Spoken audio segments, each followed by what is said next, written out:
got in the APIMAYE insulated beehive.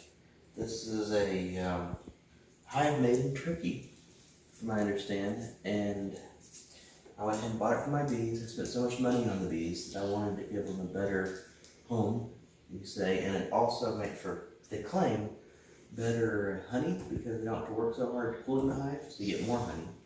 And it's supposed to help get rid of mites and capture hive beetles. The mite treat one is using the pollen trap. So I think I would do that in the fall when they're pretty much done with pollen.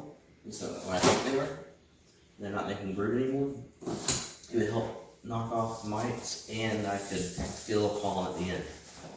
So go ahead and get this thing open. Alright. From here, we have the manual. We'll put it over here. We have these. These come in between on the boxes because I have the Ergo Plus, which allows for putting 2 different colonies in one hive. So if one of the hives is weak, I can let them live together, or if I wanted to combine them later, I'll be able to combine them with, let them smell each other. So it goes in 2 different brood boxes, top and bottom, like that.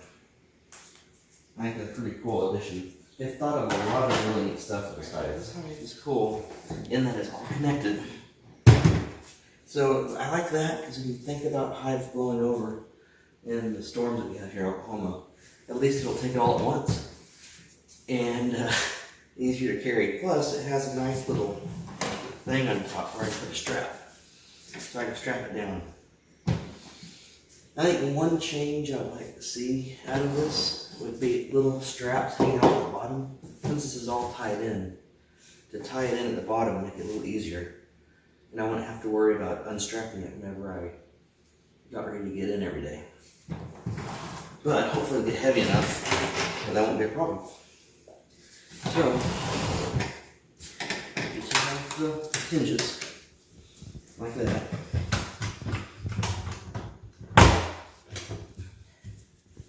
And you can come into a well-built plastic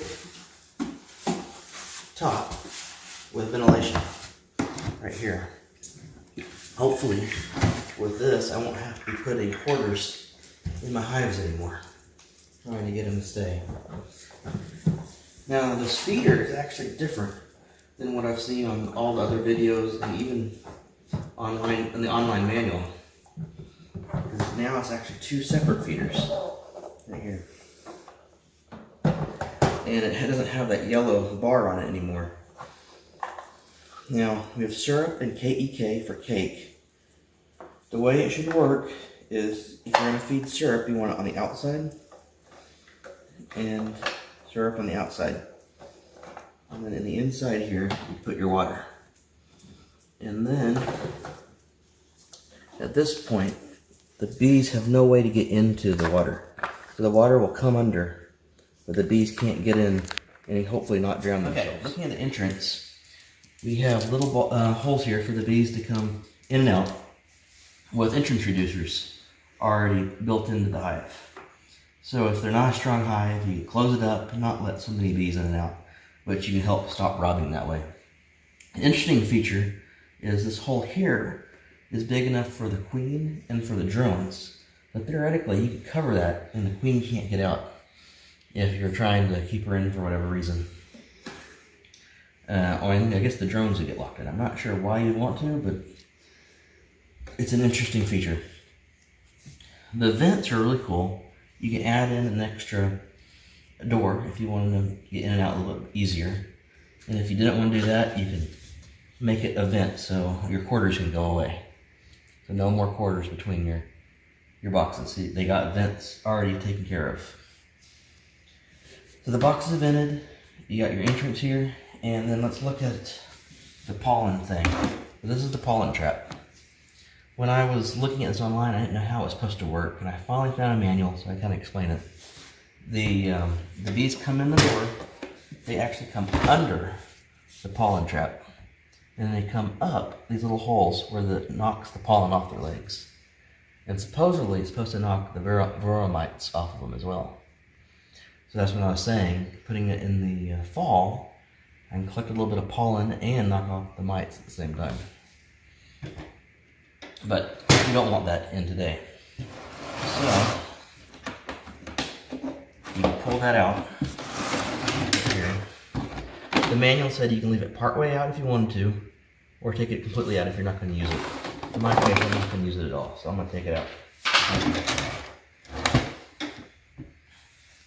And then you pull out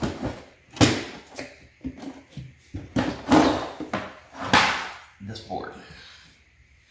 In this, you have a little red thing. I believe that goes in the back to where you take out the pollen trap, so you don't have an extra hole. This is the catcher for the pollen. So I'll put that off to the side with the pollen traps. I'm not going to use it. And this is the catcher for everything else.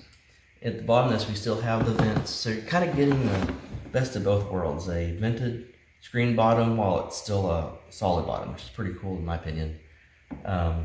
I'll probably spray this with some PAM or put some cooking oil in it. The holes, I don't think I can put a lot of cooking oil, so I think I'll spray it with PAM. And that way when the hive beetles fall into it, they get stuck and die. And I think it'll, from what everyone says online, it makes sure it kills the hive beetles in the hive. If only it would do that with ants. Put that back in.